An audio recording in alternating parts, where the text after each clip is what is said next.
Kita mulai ya, bismillah. Assalamualaikum warahmatullahi wabarakatuh.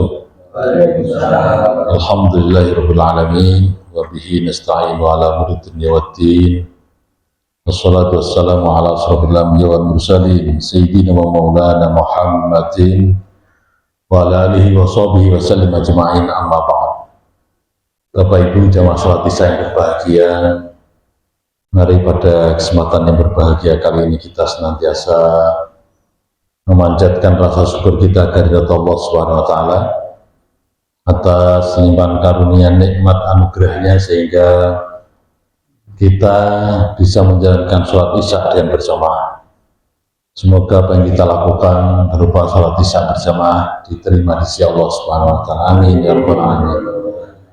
Salawat salam semoga Allah tetap limpah curahkan kepada junjungan kita Nabi Agung Muhammad sallallahu alaihi wasallam beserta para keluarga, para sahabat dan para pengikutnya setia hingga yaumul kiamat.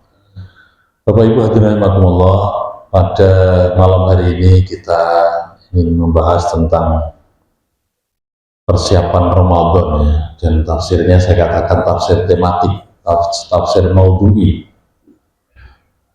Nanti yang saya baca ayat-ayatnya adalah yang sudah pernah kita bahas.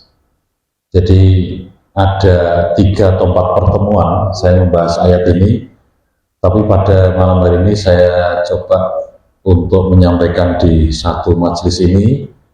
Tapi intinya adalah kita mempersiapkan diri untuk masuk di bulan suci Ramadan. Kenapa ini saya ambil tema atau istilahnya bahas masalah persiapan Ramadan? Karena tanggal 6 besok harusnya jadwal saya itu saya tidak bisa. Biasanya kalau mendekati Ramadan baru saya bahas masalah persiapan Ramadan. Tapi ini masih ada 2 pekan ya, sehingga saya bahas pada malam hari ini karena pertemuan yang akan datang sebelum Ramadan itu saya tidak bisa. Baik, bahwa saya hormati, ketika kita akan memasuki Ramadan harusnya ada persiapan diri, dan persiapan diri itu betul-betul sudah mulai kita lakukan, yaitu sejak bulan Rajab yang lalu. Di pertemuan yang kemarin saya sampaikan bahwa di saat kita membaca doa Allahumma barik lana fi Rajab wa Sya'bana wa balighna Ramadhana, itu secara otomatis, secara tidak langsung kita ini mempersiapkan untuk menyongsong bulan suci Ramadan.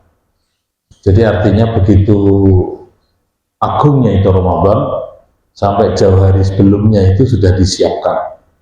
Kalau kita lihat Ramadan itu berarti dari Rajab ya, dari 3 bulan ya, Rajab, Sya'ban sama Ramadan. Jadi 2 bulan sebelumnya sudah ada persiapan, mulai dari doa yang dipanjatkan di bulan Rajab kemarin. Ya Allah ya Rabbi, berilah keberkahan diriku di bulan Rajab.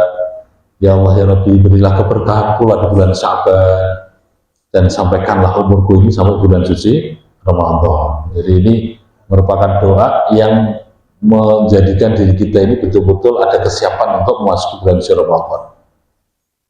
Sehingga saudara-saudara rahimakumullah, temanya kelihatannya sudah di-set sama Pak Dwi ya, sudah saya kirim ke Pak Dwi, atau Pak Dwi lupa? Sudah belum Pak? Belum? Belum ya? Atau sudah? Di grup musola belum? Oh sudah? Ya, itu ringkesan itu. Jadi ringkesan 3 atau 4 pertemuan, saya ringkes untuk jadi 1 pertemuan kali ini. Karena itu menyongsong bulan suci Ramadan. Intinya Bapak Ibu hadirin rahimakumullah, jadi Ramadan itu coba kita jadikan sebagai madrasah kita. Ramadan besok itu kita jadikan sebagai sekolah kita, lembaga pendidikan, atau istilahnya ya pondok pesantren atau universitas. Jadi mari kita jadikan Ramadan besok itu sebagai sekolah kita atau madrasah kita atau pesantren kita untuk menempa diri kita. Ini cara istilah dengan pewayangan itu ya kawah condro di mukone, untuk menempa di sang putranya Bima atau Werkudara, siapa itu? Gatotkaca. Itu kan dimasukkan di kawah Condro di muka, ya, jadilah sekti Mandraguna, ora tedas tapak palune pandhe, otot kawat balung besi. Terus kulitnya kulit apa? Black.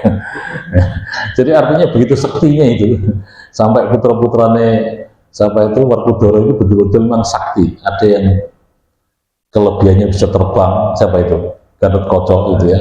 Ada yang bisa nembus di bumi, Jawa. Onto, Seno sama Ontorjo. Ya, jadi itu dalam dunia pewayangan. Jadi hadirin di Ramadan itu mari kita jadikan nanti sebagai kawah Condro di muka untuk menempa diri kita menjadi manusia yang luar biasa, menjadi manusia yang insan kamil. Belum di bawah, saya kira ya. Nanti biar ngikutin, karena ini tema sudah saya bahas, seingat saya itu 3 atau 4 pertemuan, tapi ini malam ini saya buat 1 pertemuan saja, jadi saya ringkas betul, tapi penuh dengan mana, harus utuh. Nah gitu ya, saya kirim, saya yang punya nomornya Pak Yan ya, Pak Yan Jian bagi ya.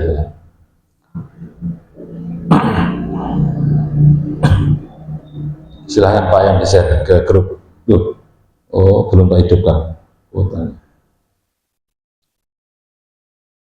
Baik, jadi saya kasih judul yaitu Ramadan Madrasahku, mendidik diri menjadi kekasih ilahi. Jadi Bapak Ibu hadirin rahimakumullah, karena Ramadan itu kita jadikan sebuah lembaga pendidikan atau madrasah atau sekolah atau universitas ya, atau perguruan pondok pesantren, maka dalam sebuah lembaga pendidikan tersebut yang perlu diperhatikan adalah bagaimana yang selama ini masuk di lembaga tersebut, yang disebut dengan input. Muridnya itu kayak apa, santrinya itu kayak apa, mahasiswanya itu kayak apa, itu diperhatikan, dilihat. Kemudian pertimbangan yang kedua adalah kurikulum yang dipakai itu seperti apa, sehingga nanti dalam rangka menempa, mendidik para santri, para mahasiswa ya, mendidik para siswanya itu model kayak apa ya, kurikulum itu yang menjadikan si anak itu menjadi apa. Yang ketiga adalah output profilnya, mutakharijnya, alumninya itu kayak apa, modelnya itu seperti apa. Jadi kalau kita akan menyekolahkan anak kita akan mendidik anak kita yang menitipkan ke lembaga pendidikan itu pertimbangan yang penting itu harus diperhatikan. Kemudian yang terakhir adalah sebenarnya tujuan akhirnya itu lembaga pendidikan itu seperti apa. Mulai dari input, proses, kemudian output, dan tujuan akhirnya itu di Ramadan itulah mari kita mulai dari sekarang. Ya. Nah, sekarang kita lihat dari ayat yang mendasarinya dulu. Ayat yang mendasarinya adalah surat Al-Baqarah ayat 183. A'udzubillahi minasyaitonirrajim. Bismillahirrahmanirrahim. Ya ayyuhalladzina amanu kutiba alaikumusyamu kama kutiba alal ladzina min qablikum la'allakum tattaqun. Ya ayyuhalladzina amanu, wahai orang yang beriman, kutiba alaikum, telah diwajibkan atas kalian, asyamu yaitu puasa, kama kutiba sebagaimana telah diwajibkan, alal ladzina kepada orang-orang yang min qablikum dari sebelum kalian. Untuk apa? La'allakum tattaqun, yaitu agar kalian menjadi orang yang bertakwa. Tafsir ringkasnya adalah ya ayyuhalladzina saddaqullaha wa rasulah, wahai orang yang mempercayai adanya Allah dan meyakini Rasul Allah yaitu Nabi Muhammad sebagai utusan Allah, wa amilu bisyar'i, dan mengerjakan syariat-syariatnya. Faradallahu alaikum asyam, Allah telah mewajibkan atas kalian yang namanya puasa. Puasa itu adalah kama faradahu alal umami qablakum, sebagaimana Allah telah mewajibkan kepada umat-umat sebelum kalian. Jadi yang namanya puasa itu Pak, pernah diwajibkan juga kepada umat-umat sebelum umat Rasulullah. Umatnya Nabi Musa, umatnya Nabi Isa, umatnya Nabi Ibrahim, itu ada perintah puasa. La'allakum tattaquna rabbakum, yaitu supaya kalian semuanya itu bertakwa kepada Tuhan kalian. fataj'aluna bainakum wa bainal ma'asi wiqayatan bi ta'ati wa ibadati wahda, supaya kalian nanti menjadi pembeda dengan al-ma'asi, yaitu orang-orang yang bermaksiat, wiqayatan bi ta'ati wa ibadati wahda, yaitu sebagai pelindung daripada ketaatan pada Allah dan ibadah kepada Allah yang Maha Esa. Bapak Ibu rahimakumullah, dari ayat tadi itu yang menjadi dasar kenapa tadi saya katakan sebuah lembaga pendidikan. Kalimat ya ayyuhalladzina amanu itu adalah inputnya, muridnya, santrinya, mahasiswanya, itu ya ayyuhalladzina amanu. Kemudian kutiba alaikumusiyam kama kutiba alal ladzina min qablikum, itu prosesnya, meliputi kurikulum, kegiatan, aktivitas yang ada di dalamnya. La'allakum tattaqun itu adalah output profilnya, mutakharijnya, alumninya, modelnya kayak apa, itu la'allakum tattaqun. Nah, tujuannya nanti adalah di ayat yang lain. Kalau sudah terkumpul itu orang beriman dan orang bertakwa, itulah menjadi tujuan, yaitu menjadi kekasihnya Allah Subhanahu wa Ta'ala, yaitu dalam surat Yunus ayat 62. Jadi seingat saya di pertemuan ini pula, ya ayyuhalladzina amanu, orang beriman karakteristiknya kayak apa itu sudah ada di YouTube itu. Orang-orang yang bertakwa kayak apa sudah ada juga. Orang-orang yang jadi kekasihnya Allah cirinya kayak apa sudah ada juga. Saya gabung pada malam hari ini untuk memahami utuh tentang Ramadan. Ya, baik, mari kita perhatikan. Jadi Bapak Ibu yang saya hormati, bahwa orang yang beriman itulah yang nanti ditempa, dididik, ditaruh di kawat condro di muka yang Allah siapkan yang namanya Ramadan itu, nanti akhirnya menjadi orang yang termulia, yaitu orang yang bertakwa di sisi Allah Subhanahu wa Ta'ala. Yang jadi pertanyaan adalah, siapa tahu sebenarnya orang yang beriman itu? Jadi bahasa mudahnya itu, layak tidak kita ini disebut orang yang beriman? Pantas tidak kita ini disebut dengan ya ayyuhalladzina amanu? Kira-kira awake dhewe iki pantes apa ora to disebut kalau kalimat dengan ya ayyuhalladzina amanu? Ini penting, harus kita renungi, harus kita perhatikan. Jadi kalau kita sudah pantas dan layak disebut dengan ya ayyuhalladzina amanu, ini adalah seruan kalimat mesra perintah Allah untuk kita sekalian, yaitu dengan kalimat wahai orang yang beriman. Kalau sudah pantas dan layak, nah berarti ketika ada perintah kutiba alaikumusiyam, telah diwajibkan puasa bagi kalian, itu kita akan mengatakan yaitu sami'na wa ata'na. Ya Allah, saya dengar, saya taat ya Allah. Ya, jadi dan dalam menjalankan ibadah puasa Ramadan nanti itu betul-betul sebagaimana hadis Rasul. Apa kata Rasulullah? Man shoma ramadanan imanan wa ihtisaban ghufira lahu ma taqaddama min dzambi. Ya, barang siapa yang berpuasa, yang mana puasanya itu didasari dengan iman, kemudian dengan didasari ikhtisaban, ikhlas karena Allah Subhanahu wa Ta'ala, ya, maka ghufira lahu ma taqaddama min dzambi. Allah akan mengampuni itu salah-salah dosa kita, yaitu dari yang telah lalu kita kerjakan. Akan diampuni Allah, akan dihapus itu. Makanya wajar setelah selesai Ramadan, kemudian kita menjadi manusia suci, ya. Nah, sehingga memaknai Idul Fitri itu kembali kepada fitrah, kembali kepada kesucian. Ada yang mengatakan begitu. Tapi ada juga yang mengatakan Idul Fitri itu kembali untuk makan lagi, atau istilahnya berbuka. Fitrah itu artinya makan pagi, ya, gitu. Silahkan, itu beda pendapat, ya, kita ikut yang mana. Tapi yang masyhur selama ini diartikan adalah kembali kepada kesucian. Bapak Ibu rahimakumullah. Jadi ya ayyuhalladzina amanu itu yang menjadi kita penekanan pada malam hari ini. Jadikanlah diri kita ini sebelum masuk Ramadan, yaitu menjadi orang yang beriman dulu, ya. Nah, siapa itu yang beriman? Ayat bawahnya saya tulis dalam WA itu, yaitu ciri-cirinya a'udzubillahi minasyaitonirrajim, innamal mu'minuna alladzina idza dzukirallahu wajilat qulubuhum wa idza tuliyat 'alaihim ayatu zadatuhum imanan wa 'ala rabbihim yatawakkalun. Baik, ini ngulang aja, tapi nggak apa, lebih saya tekankan di malam hari ini. Innamal mu'minuna, sesungguhnya hanyalah disebut orang beriman itu. Kalau ada kalimat innama itu berarti ya hanyalah, artinya kalau tidak seperti itu ya tidak beriman dia, kan begitu. Jadi innama itu penegasannya begitu. Sesungguhnya hanyalah disebut orang beriman itu yang pertama, alladzina idza dzukirallahu wajilat qulubuhum. Apabila disebut asma Allah, maka bergetar hatinya. Kenapa bergetar hatinya? Karena melihat kemahakuasaan Allah dalam menciptakan alam semesta jagat raya. Bergetar hatinya di saat kita disebut nama Allah, karena begitu hebatnya Allah menyediakan diri kita manusia ini yang penuh dengan kesempurnaan. Di saat kita tidur nyenyak, seluruh organ tubuh kita masih berfungsi, kecuali kesadaran saja yang tidak berfungsi, karena kita masuk di bawah alam sadar. Jadi kalau tidur itu Pak, berarti kita di bawah alam sadar, tidak sadar kita ini. Tapi nyawanya masih di dalam tubuh kita. Artinya apa? Organ tubuh kita ini sesuai dengan perintah Allah, berjalan sebagaimana yang dikehendaki oleh Allah, yaitu supaya diri kita tetap menjadi manusia yang hidup. Ya, kita kemudian bergetar hatinya. Kenapa? Kemahakuasaan Allah menciptakan diri kita ini penuh dengan kesempurnaan. Makanya manusia dikatakan laqad khalaqnal insana fi ahsani taqwim. Sungguh kata Allah, aku jadikan dirimu engkau wahai manusia itu dalam keadaan paling elok rupawan di antara makhluk yang lainnya. Percaya nggak betul nih? Jadi manusia itu diciptakan oleh Allah makhluk yang paling apa?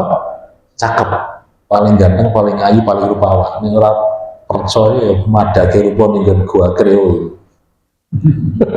Ya, jadi itu kalau kita percaya dengan teori, ya kita nggak percaya ya teori bahwa diri manusia tercipta dari apa? Kera gitu ya, teori Darwin itu. Ya, jadi kita ini adalah makhluk yang paling cakep, paling rupawan, paling ganteng, paling ayu.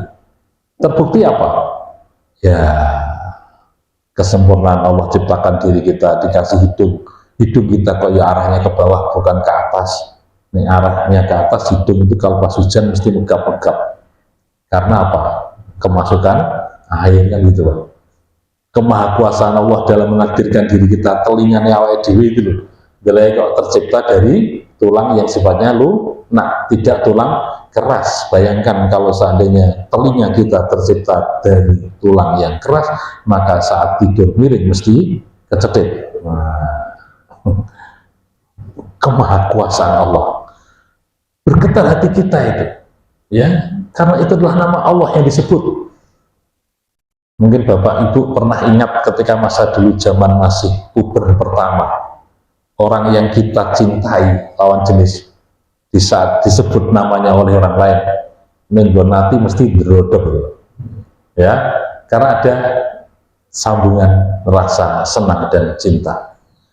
Apalagi ini Tuhan kita, Allah yang telah menyediakan fasilitas hidup kepada kita, yang semuanya serba tidak terhitung nikmatnya itu, bahkan ibaratnya gratis itu. Makanya kalau ada orang yang berikan nasihat, paling mujarab berikan nasihat supaya sadar atas nikmat yang Allah berikan itu, silahkan tengoklah saudara atau teman yang masuk di ICU, ya, orang iso apa-apa, baru di sini dipasang semua alatnya itu. Baik, jadi ini saya katakan ciri yang pertama. Ketika disebut asma Allah maka bergetar hatinya. Azan Pak, yang mengumandangkan adalah muadzin kita. Tapi hakikatnya ketika kalimat azan diucapkan itu adalah ada kalimat Allah di sana. Allahu Akbar, Allahu Akbar. Ya. Berarti kita bergetar hatinya. Minimal getarannya itu berupa ingat bahwa waktu sholat telah tiba dan kita harus menjalankan ibadah sholat, minimal itu. Baik, itu berarti ciri orang beriman yang pertama. Yang kedua, nah ini harus dipercepat loh. Yang kedua adalah apa? Wa idza tuliyat 'alaihim ayatuhu zadatuhum imanan. Apabila dibacakan ayat Allah maka imannya itu akan bertambah. Apabila dibacakan ayat Allah Subhanahu wa taala maka imannya itu akan bertambah. Ketika dibacakan ayat Al-Qur'an, ya mungkin kita mendengarkan murotal ya, bacaan orang syekh dari Timur Tengah itu, kita bertambah imannya. Begitu merdunya suaranya, begitu indahnya alunan kalam ilahi, firman Allah, itu adalah dialog kita dengan Allah ya, ketika kita mempelajari, membaca, mendengarkan ayat-ayat Allah, berarti kita sedang berdiskusi atau istilahnya bercengkerama ya, sedang berdialog dengan Allah kita. Melalui apa? Ayatnya, firmannya, tambah iman kita. Jadi ketika dibaca ayat Allah maka bertambah imannya. Walaupun secara makna kontekstual, yaitu makna secara tersirat, Tidak hanya ayat yang tertulis saja, tapi juga ayat yang tercipta. Ayat yang tercipta itu apa? Ya alam semesta jagat raya ini. Apabila dibacakan ayat Allah berupa alam semesta dan termasuk diri kita itu, maka tambah iman kita itu. Makanya ketika para sarjana kedokteran muslim ya, itu harusnya ketika meneliti tentang tubuh manusia, karena saking rumitnya itu ya, itu berarti harusnya imannya jadi apa? Bertambah. Begitu hebatnya itu Allah menciptakan dalam tubuh manusia yang begitu rumit ya, bahkan banyaknya dokter ahli atau bahkan canggihnya teknologi, ternyata jenis penyakit pun juga apa? Bertambah. Zaman ciliani saya itu penyakit tua itu ya hanya sekedar jimpe, apa lagi Pak? Rematik gitu sudah. Sekarang sama istilah asam urat atau kolesterol ada. Dulu menurut saya itu saya ingat saya nggak ada, belum dengar maksud saya, atau mungkin saya masih kecil nggak tahu itu. Ngerti ini ya penyakit apa itu rematik, penyakit apa itu masuk angin, apa gelimis gitu aja. Tapi dengan kecanggihan teknologi dan banyaknya para ahli dokter itu bertambah terus jenis-jenis penyakit yang aneh-aneh, gitu ya. Nah, tapi diingatkan ya oleh dokter siapa itu yang dari Surabaya itu, Agus apa? Jadi penyakit itu sebenarnya kan kadang-kala dipengaruhi oleh virus Pak ya. Sementara virus itu makhluknya Allah. Nah, makhluknya Allah ternyata manut semuanya bertasbih kepada Allah kan, yang pernah saya sampaikan dulu ya. Subhanallahi ma fis samawati. Semuanya bertasbih itu apa yang di langit dan bumi, termasuk kuman atau apa virus yang ada itu. Baik, saya kembali kepada ayat Allah tadi. Jadi ketika dibacakan ayat Allah, maka imannya akan bertambah. Dibacakan ayat Al-Quran, walaupun ini sekedar surat An-Nas saja, imannya jadi tambah. Begitu indahnya itu kalimat susunan daripada surat An-Nas, yang mana setiap ayatnya itu diakhiri dengan huruf sin. Qul a'udzu birabbin nas, ya, malikin nas, ilahin nas, min syarril waswasil khannas. Semuanya sin diakhiri. Dari sisi struktur atau susunan bahasanya itu sudah mengenakkan. Jadi itulah mukjizatnya Al-Quran. Dari sisi susunannya aja sudah penuh dengan kemukjizatan, apalagi dari sisi artinya, maknanya. Baik, ini yang kedua. Jadi orang yang beriman yang kedua adalah dia apabila dibacakan ayat Allah maka bertambah imannya. Yang ketiga, wa ala rabbihim yatawakkalun. Orang beriman itu pasrah tawakalnya, sandaran hidupnya hanya kepada siapa? Allah Subhanahu wa ta'ala. Jadi tidak ada sandar hidupnya dengan selain Allah, murni kepada Allah Ta'ala.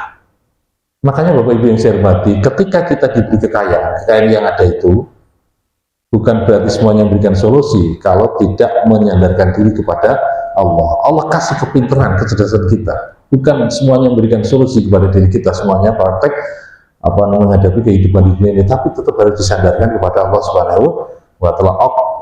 Kokol ya, kekuatan fisik kita, hebatnya fisik kita itu tidak akan berfungsi kecuali senantiasa selalu tetap harus disandarkan, ditawakalkan hanya kepada Allah SWT. Jadi orang beriman itu berarti dia tawakalnya, pasrahnya, bersandar hidupnya itu hanya kepada Allah SWT.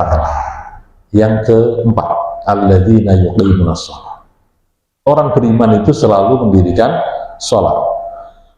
Jadi orang beriman itu jangan sampai tidak melakukan amalan sholat. Nek percaya tok tidak melakukan sholat itu berarti belum dikatakan orang beriman.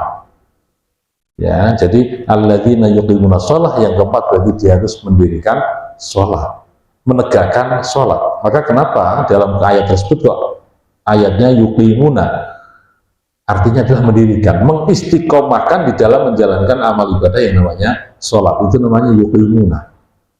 Baik, yang keempat adalah wa mimma razaqnahum yunfikun. Orang yang beriman berarti dia sadar betul bahwa sebagian rezeki yang Allah amanahkan kepada dirinya itu bukan untuk semuanya diri dan keluarganya, tapi harus disisihkan untuk dizakatkan, untuk disedekahkan, untuk digunakan kegiatan sosial kemasyarakatan, ya, karena sadar betul yaitu harus disucikan itu harta yang Allah titipkan kepada dirinya. Baik, 5 ciri inilah maka layak diri kita disebut orang yang beriman. Kita ulangi lagi, yang pertama apa? apabila disebut asma Allah maka bergetar hatinya. Yang kedua, apabila dibacakan ayat Allah maka bertambah imannya. Yang keempat, bertawakal hanya kepada siapa? Allah Subhanahu wa taala. Yang keempat, selalu mendirikan apa? Salat. Yang ketiga, ya selalu membayar zakat, sedekah dan seterusnya. Baik, kalau ini sudah pada diri kita, maka insya Allah sebutan ya ayyuhalladzina amanu itu pantas layak untuk diri kita. Maka ketika nanti mendapatkan perintah puasa, kita akan mengatakan sami'na wa ata'na. Saya dengar ya Allah dan saya pun taat. Nah, baik. Kemudian Bapak Ibu yang saya hormati, kama kutiba alaikumusiyam kama kutiba alladzina min qablikum. Telah diwajibkan atas kalian itu berpuasa. Yang mana puasa itu telah diwajibkan pula pada orang-orang sebelum kalian. Ini adalah kurikulumnya. Dalam sebuah lembaga pendidikan, setelah kita lihat bagaimana model muridnya, santrinya begitu ya. Nah, itu ada kurikulumnya, yaitu berupa ibadah puasa di bulan Ramadan. Berarti di sini sang maha gurunya siapa? Allah Subhanahu wa taala. Ya, jadi lembaga pendidikan yang namanya madrasah tadi itu Ramadan itu adalah dosennya, gurunya, kiainya langsung yang menciptakan semesta alam ini, yaitu Allah Subhanahu wa taala. Nah, kurikulum Ramadan itu bagaimana? Siang hari kita berpuasa, kemudian malam hari kita mulai sholat tarawih, baca Al-Quran, bertadarus itu ya. Kemudian ketika Ramadan kita coba untuk mempuasakan tidak hanya sekedar tidak makan, tidak minum saja, tapi juga kita puasakan lidah kita, tidak mengucapkan tutur kata yang menyakitkan orang lain, tidak mengatakan kata-kata yang tidak baik gitu ya. Nah, lesan kita puasakan, tangan kita puasakan, telinga pun kita puasakan, pandangan pun kita, pikiran pun itu kita puasakan. Kalau sudah seperti itu, mantap itu. Kalau Imam Ghazali mengatakan puasa itu kan bagi orang itu ada tiga itu. Satu adalah puasanya orang awam. Nah, itu diri kita. Apa itu? Tidak makan, tidak minum, tidak hubungan suami istri, itu puasa orang umum. Ada lagi yang kedua adalah puasa orang khusus. Khusus itu apa? Yaitu mempuasakan anggota tubuh kita, panca indera kita itu. Yang terakhir adalah puasa khawaisul khusus, yaitu orang istimewa. Ya, nah, itu berat itu. Puasanya orang istimewa. Pikirannya dipuasakan, hatinya, nafsunya juga dipuasakan. Nah, itu berat. Ya. Baik Bapak Ibu yang saya hormati, jadi itulah kurikulum Ramadan yang harus kita tempat kita miliki. Nah, kemudian baru la'allakum tattaqun, jadilah diri kita menjadi manusia yang bertakwa kepada Allah Subhanahu wa taala. Nah, siapa itu orang bertakwa? Ini sudah kita bahas dalam satu pertemuan sendiri, tapi ini kita ringkas saja ya. Orang bertakwa itu sebagaimana kalau kita pas halal bihalal, biasanya ayatnya dibaca. Apa itu? A'udzubillahi minasyaitonirrajim wasari'u ila maghfiratin mir rabbikum wa jannatin arduhas samawati wal ardh uiddat lil muttaqin. Bersegeralah kalian. Bersegeralah untuk menuju kepada ampunan Allah, bersegeralah untuk menuju kepada surganya Allah Subhanahu wa taala. Yang mana surga itu seluas langit dan bumi. Disediakan untuk siapa? Uiddat lil muttaqin, disediakan untuk menjadi orang-orang yang bertakwa. Nah, ini Bapak Ibu yang saya hormati, saya ingin mengingatkan bahwa orang bertakwa itu siapa toh? Ini kita bahas supaya nanti ngerti. Ketika selesai Ramadan itu harusnya orang bertakwa itu ada pada diri kita. Ya, kenapa tadi orang beriman kok kita urai ciri-cirinya seperti itu? Supaya kita paham ketika masuk Ramadan, berarti ciri-ciri itu harus ada pada diri kita. Orang bertakwa, kenapa ini kita sampaikan? Supaya ngerti secara utuh. Ya, memang tujuan diperintahkannya Ramadan atau istilahnya outputnya kita selesai pendidikan Ramadan itu adalah menjadi orang yang bertakwa. Jadi orang bertakwa itu cirinya, kata Al-Quran, Allah berfirman di sini, yang pertama adalah alladzina yunfikuna fis-sarra wad-dharra, yaitu orang yang senantiasa berderma, orang yang suka senang membagi, berbagi, ya, baik dalam keadaan senang maupun dalam keadaan susah, dalam keadaan lapang maupun dalam keadaan sempit, dia selalu apa tadi? Berderma, suka memberi, gitu Pak ya. Ya, kalau dalam bahasa kampung saya itu namanya sedekah. Jadi di musola saya itu kadang-kadang so ada gedang godok gitu Pak ya, ada telo godok gitu. Ya, ini kan di kampung saya bagi orang-orang petani kebun. Itu apa yang hasil panennya itu sok dibawa besok. Bahasa mudanya sedekah. Ya, sedekah hasil panennya untuk bagaimana dimakan oleh orang-orang yang jamaah sholat maghrib. Nah, itu sering. Nah, artinya ini ciri yang pertama harus begitu. Dan insya Allah Bapak Ibu yang saya hormati, kita saksikan sendiri toh, selama Ramadan di sini tuh nggak lepas atau nggak kurang daripada yang namanya apa? Takjil ya Pak ya. Kita ngadakan yang namanya buka puasa itu kan ternyata penuh itu makanan dan semuanya membuat kita senang dan betul-betul bahagia saat yang namanya tiba waktu buka puasa. Kenapa kok itu dipraktekkan? Karena punya motivasi, kepingin mempunyai ciri orang bertakwa yang pertama, yaitu suka berderma, suka berbagi, suka berinfak sedekah di bulan suci Ramadan. Itu ciri yang pertama. Yang kedua cirinya. Yang kedua itu kalimatnya wal kadhiminal ghaidha. Wal kadhiminal ghaidha itu artinya adalah orang yang bisa menahan nafsu amarah. Jadi orang bertakwa itu nggak boleh jengkelan, Pak. Nah ini. Terima kasih deh ya, pinter kamu deh. Jengkelan. Jadi kalau misalnya nanti ada di antara kita setelah selesai Ramadan nggak kemudian masih gampang muring-muring, gampang jengkelan, gampang nesunan, gitu kan? Itu berarti belum sukses bulan suci Ramadannya. Padahal orang yang selesai Ramadan berarti dia mempunyai ciri orang bertakwa, dan orang bertakwa adalah wal kadhiminal ghaidha, orang yang bisa menahan nafsu amarah. Bapak Ibu hadirin rahimakumullah, ingat untuk kita khususnya yang usianya 50 tahun ke atas. Ya toh, ini diantara jamaah ini berarti yang paling nom saya sendiri ya. Pak Raffi berapa? Saya itu baru 51 berjalan. Nah, ya toh, jadi kan sudah di atas saya semua itu. 60. Iya, iya. Jadi artinya Bapak Ibu yang saya hormati, kalau kita ini sudah usia 50 tahun ke atas, mohon dipahami betul itu. Yaitu latihlah diri kita untuk menjadi orang yang punya ciri orang bertakwa, yaitu bisa menahan nafsu amarah. Jangan gampang muring, jangan gampang apa? Jengkelan.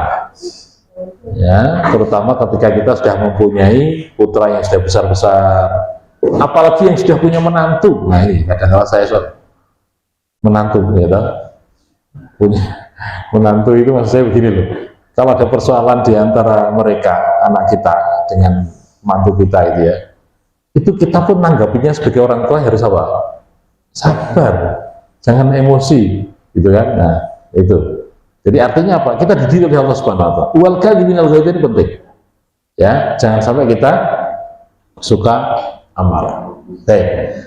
Ketika menghadapi apapun juga persoalan apapun juga, sekali lagi jangan sampai kita gampang marah. Yang kedua Pak ya. Sekarang yang ketiga. Ya, karena ini kan tema 3 pertemuan jadi sekali tok ya. Jadi cepat. Yang ketiga itu Pak, yaitu wal afina 'anil nas. Orang bertakwa itu harus punya jiwa pemaaf. Jangan sampai dalam hidupnya itu mempunyai prinsip, oh tiada maaf bagimu. Nah, ya, kalau sudah seperti itu nggak cair-cair, nggak selesai itu masalahnya. Wal afina 'anil nas. Makanya kemudian dipraktekkan selesai Ramadan itu di antara kaum muslimin kemudian saling berkunjung, saling bersilaturahmi untuk saling maafkan, yang kemudian dikenal dengan istilah apa? Halal bi halal. Itu mempraktekkan ayat ini, wal afina 'anil nas, yaitu orang yang punya jiwa pemaaf. Ingat Bapak Ibu yang saya hormati, ayatnya itu ternyata kalimatnya adalah annas. Annas itu berarti manusia secara keseluruhan, tidak memandang dulu dari mana dia berasal, tidak melihat dari agamanya apa dia, tetap harus diberi maaf. Wal afina 'anil nas. Ingat Pak, ini ayat yang luar biasa memberikan pada diri kita bahwa betul-betul Islam diutus di muka bumi ini adalah dalam rangka untuk wa ma arsalnaka illa rahmatan lil alamin. Tidaklah aku mengutus engkau ya Muhammad kecuali dalam rangka untuk bagaimana menebarkan rahmat kasih sayang kepada seluruh alam. Penjuru yang ada ini tidak melihat siapa dia, tapi kita harus mengetahui bahwa dia adalah sesama manusia, harus kita maafkan. Ya, wal afina 'anil nas wallahu yuhibbul muhsinin, dan Allah adalah cinta senang kepada orang yang selalu berbuat baik. Baik, itu ciri yang ketiga. Ya, yang pertama adalah suka berderma, itu yang kadang-kala istilah sekarang saya katakan cerdas secara sosial, gitu ya. Cerdas secara finansial. Ya, jadi kecerdasan itu kan banyak Pak. Berdasarkan ayat ini, Itu saya bisa mengatakan itu ada 5 kecerdasan yang harus kita miliki. Ya, yang pertama adalah alladzina yunfiquna fis sarra wad dharra, itu namanya cerdas finansial. Finansial itu berkaitan dengan harta, kekayaan, tapi dia cerdas mengelolanya, sehingga ada sebagian yang harus dikeluarkan, harus didermakan, harus disedekahkan, harus diinfakkan. Itu cerdas secara finansial. Wal kadhiminal ghaidha, itu bisa menahan nafsu amarah. Itu saya katakan dia memiliki kecerdasan yang kedua, yaitu cerdas secara emosional. Emosionalnya cerdas dia mengelola, walaupun di rumah tangganya dalam keadaan bermasalah misalnya, sedang cekcok misalnya, tapi kalau sudah di kantor, sudah di tempat pekerjaan, kan tidak terbawa tuh Pak. Kalau terbawa jadi masalah itu di kantor, di tempat pekerjaan. Seperti saya kan ngajar misalnya, kalau saya ada masalah di rumah tangga saya, kemudian saya bawa di kelas, itu saya yakin muridnya kacau balau semua itu, ya. Jadi kita bisa memilih, harus mempunyai kecerdasan, namanya cerdas secara emosional. Wal kadhiminal ghaidha. Wal afina 'anil nas, itu saya katakan karena suka memaafkan, itu hubungan interpersonal satu dengan yang lainnya. Maka saya katakan cerdas secara sosial. Jadi cerdas secara apa tadi? Sosial, berinteraksi dengan yang lain. Nah, kemudian yang keempat itu walka apa itu? Terusnya bawahnya coba kita lihat ayatnya. Walladzina idza fa'alu fahisatan aw dzalamu anfusahum dzakarullaha fastaghfiru. Yang keempat itu, yang namanya orang bertakwa bukan berarti tidak pernah salah. Suatu ketika salah. Suatu ketika dia mendapatkan yang namanya perbuatan tidak benar, itulah orang bertakwa. Tapi setelah itu kemudian apa? Ingat Allah dan memperbanyak bacaan apa? Istighfar. Itu Pak. Itu saya katakan dalam istilah kecerdasan, yaitu punya kecerdasan namanya cerdas secara spiritual. Ya, ada 5 loh Pak ya. Tadi sudah berapa ini? Pertama cerdas finansial Pak ya. Kemudian yang kedua cerdas apa tadi? Emosional. Yang ketiga cerdas sosial. Yang keempat cerdas spiritual. Spiritualnya itu cerdas dia. Melakukan itu, so maksiat, salah, gitu. Terus kemudian ingat Allah dan memperbanyak bacaan apa? Istighfar. Nah, itu cerdas spiritualnya, batinnya, rohaninya itu berarti cerdas dia. Langsung ingat Allah dan memperbanyak bacaan istighfar. Bapak Ibu yang saya hormati, kalau sudah seperti itu maka ayat yang berikutnya ditutup dengan kalimat walam yusirru ala ma fa'alu, yaitu tidak melakukan lagi itu perbuatan negatif, perbuatan jelek. Jadi orang bertakwa itu ketika melakukan satu kesalahan, setelah tobat dengan baca istighfar tadi, tidak melakoni yang kedua kalinya, tidak jatuh di lubang yang sama kemudian memperbuatkan perbuatan maksiat terus, tidak begitu ya, tapi harus walam yusirru ala ma fa'alu, harus tidak lanjut itu perbuatan negatifnya dan berhenti ya, ma fa'alu hum ya'lamun, dan dia itu sadar, mengetahui. Maka karena ini adalah berkaitan dengan akal, nalar, yaitu tidak mengulang kembali, nalarnya dipakai, maka saya katakan memberi kecerdasan, namanya cerdas secara intelektual. 5 kecerdasan Pak orang bertakwa itu harus memiliki. Jadi nanti Bapak Ibu yang saya hormati, selesai Ramadan, 5 kecerdasan itu harus kita miliki kalau kita ingin sukses dunia dan akhirat, gitu ya. Baik, saya ulangi lagi. Yang pertama tadi cerdas apa? Finansial. Yang kedua cerdas emosional dulu ya. Yang ketiga cerdas sosial. Yang keempat cerdas spiritual ya. Yang kelima adalah cerdas intelektual. Intelektual itu artinya tidak melakoni perbuatan jelek berulang-ulang. Pikirannya dipakai ya, dipakai untuk bernalar supaya tidak terulang jatuh dalam hal kejelekan tadi berulang-ulang. Bapak Ibu yang saya hormati, jadi orang yang sudah tertempa, sudah dimasukkan ke kawah condro di muka yang namanya Ramadan tadi, otomatis sudah lengkap memiliki sifat karakteristik orang beriman, kemudian orang bertakwa. Orang beriman dan bertakwa kalau sudah dimiliki oleh orang tersebut, maka wajar tujuan dirinya, yaitu betul-betul menjadi kekasih Allah, itu akan tercapai. Kenapa kok begitu? Silahkan ayat di bawahnya dibaca itu. Ya, ayat di bawahnya itu, di situ Allah berfirman, bahwa a'udzubillahi minasyaitonirrajim, bismillahirrahmanirrahim, paling bawah sendiri Pak. Itu yang lainnya tak singkat, nggak saya terangkan, nanti dibaca sendiri aja. Yaitu kalimat ala inna awliya Allahi la khaufun alaihim wa lahum yahzanun. Surat Yunus ayat 62. Silakan ditaruh di paling bawah sendiri Pak. Jadi tujuan Ramadan itu menjadikan diri kita itu menjadi kekasihnya Allah. Karena apa? Yaitu sudah menjadi satu antara orang beriman dan bertakwa ada pada diri kita. Dan itulah tujuan pendidikan Ramadan, menjadi kekasihnya Allah. Wong kita menjadi kekasihnya sama manusia aja kita sudah bangga dan senang, apalagi kekasihnya Allah. Kekasihnya Allah itu dalam bahasa Al-Quran di sini disebut dengan wali-walinya Allah, ya, kekasihnya Allah. Ala inna awliya Allahi la khaufun alaihim wa lahum yahzanun. Ingatlah, ketahuilah bahwa kekasih-kekasih Allah itu, wali-wali Allah itu, la khaufun alaihim, tidak ada rasa takut dalam hidup mereka itu. Tidak punya rasa takut tentang memandang masa depannya itu. Kalau yakin Allah memberikan kebutuhan hidupnya, walaupun mempunyai putra yang lebih dari satu misalnya. Yakin, tidak takut itu. Karena Allah selalu memberikan fasilitas hidupnya. Nggak takut dengan masa depannya. Banyakkan manusia ini kan kadang-kadang takut dengan apa? Masa depannya. Ya, khawatir. Sampai ada orang yang mau nikah itu nggak berani gara-gara apa? Takut nih, ini mbak opo gitu ya. Ngasih makan anaknya orang itu pakai apa? Jadi kalau sudah menjadi kekasih Allah itu Pak, itu la khaufun alaihim wa lahum yahzanun. Tidak ada rasa takut dan tidak ada rasa sedih hati. Walahum yahzanun itu artinya di situ apa? Tidak bersedih hati. Takut itu masa depan, sedih hati itu masa lalu. Mengingat kembali masa lalu, jadi sedih. Itu yahzanun. Jadi kata-kata yahzanun berarti sudah kita lewati. Kalau khaufun itu berarti ketakutan masa depan. Jadi wali-wali Allah, kekasihnya Allah itu nggak takut dan tidak punya rasa sedih hati. Siapa itu dia? Dia adalah alladzina amanu wa kanu yattaqun. Mereka itu adalah orang yang beriman. Mereka itu adalah orang yang bertakwa, dan itulah orang yang berpuasa sebenarnya. Jadi orang berpuasa itu nanti akan menjadi kekasihnya Allah, akan menjadi wali-walinya Allah.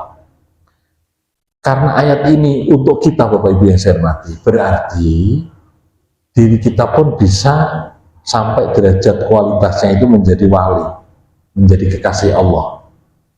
Ya, makanya wajar ada orang-orang tertentu kemudian karena sudah menjadi kekasihnya Allah, dia kemudian mempunyai karomah, ya, mempunyai ma'unah dari Allah Subhanahu wa Ta'ala. Allah kasih pertolongan-pertolongan yang tidak disangka-sangka. Allah kasih itu yang namanya perlindungan dari Allah Ta'ala, ya, yang tidak diketahui oleh dirinya, gitu ya. Jadi kalau sudah terkumpul sifat iman dan takwa tadi, itu menjadi kekasih Allah, dan kekasih Allah itu adalah lahumul busyra fil hayatid dunya wa fil akhirah. Allah akan kasih kabar gembira itu kepada mereka, yaitu kabar gembira di dunia dan kabar gembira di akhirat. Kabar dunia itu apa? Kecukupan hidup di dunia. Persoalannya diselesaikan oleh Allah dengan cepatnya. Ya, tidak punya rasa takut, tidak ada khawatir itu di dunia. Itu kehidupan dunia.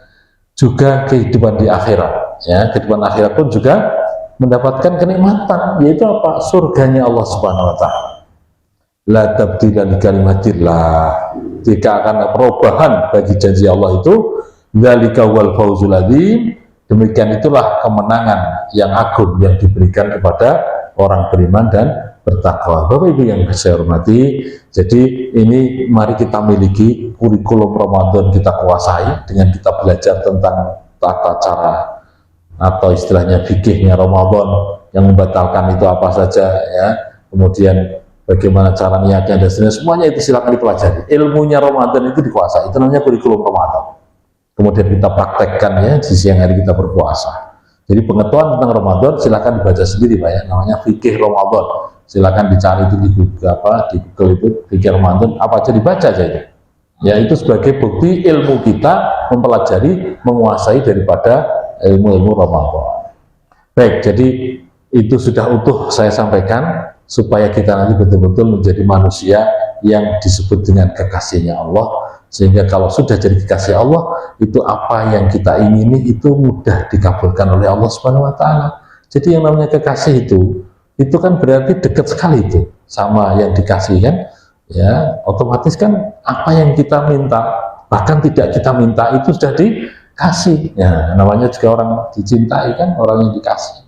Baik, jadi itulah harapannya. Semoga Allah Subhanahu wa taala menjadikan diri kita manusia yang mulia di hadapan Allah taala, ya, diberi kecukupan dalam hidup kita ini, dan khususnya nanti kita diberi kekuatan, kemampuan sampai umur kita di bulan suci Ramadan, wa baligna Ramadan, sehingga kita nanti sukses di bulan Ramadan, ya, sukses dunia dan akhirat. Baik, Bapak Ibu hadirin rahimakumullah yang saya hormati, dan saya cukup sekian. Mohon maaf ya, begitu cepat ini yang saya sampaikan. Yang penting secara utuh sudah saya berikan supaya kita memahami tentang Ramadan tadi. Terima kasih, semoga bermanfaatnya. Billahi taufiq wal hidayah. Wassalamualaikum warahmatullahi wabarakatuh. Waalaikumsalam.